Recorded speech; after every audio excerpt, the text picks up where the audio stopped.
a total letdown. Boris Johnson faces backlash after G7 snubs his call for sanctions against Russia, with even allies admitting he could have handled the situation better. Boris Johnson is facing a backlash today over his botched demands for the G7 to impose sanctions on Russia, with even allies admitting he could have handled the situation better. The foreign secretary went into a key summit with counterparts from the powerful nations yesterday, insisting that Vladimir Putin should be hit with punitive measures unless he abandons the Syrian regime. But he was branded a total letdown after fellow G7 ministers rebuffed the appeal in the wake of last week's chemical weapons attack on Idlib province. A VN10 source insisted Mr. Johnson had the full support of Theresa May and dismissed claims he had failed his first big test.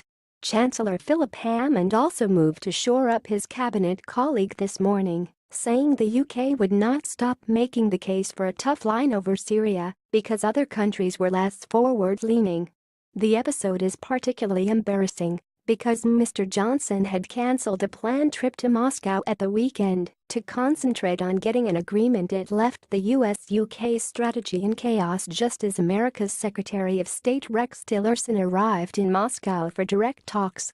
Mr. Johnson sought to salvage his diplomatic reputation by insisting some Russian figures could still face sanctions if an independent investigation found evidence of involvement in last week's chemical attack that killed at least 89 people.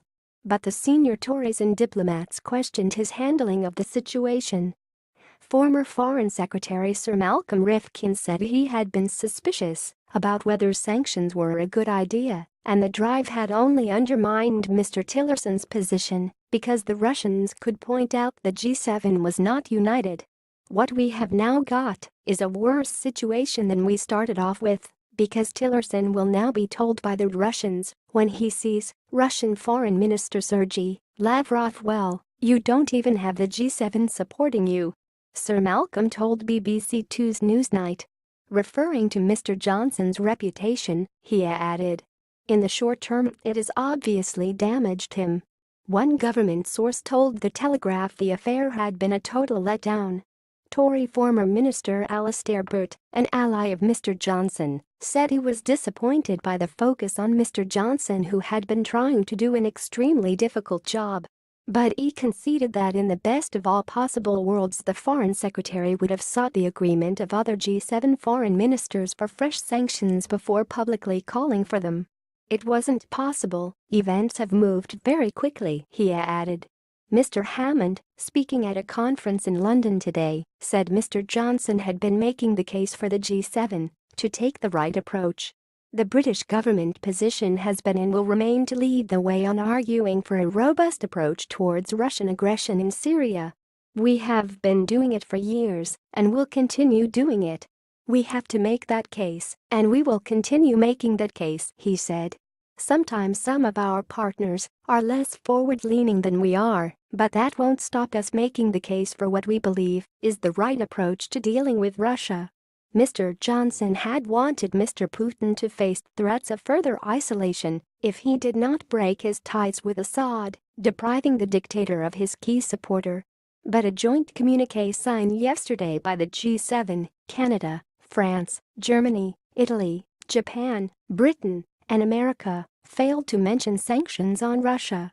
Instead, the adopted conclusions called on the Russian president to play a constructive role in bringing about peace.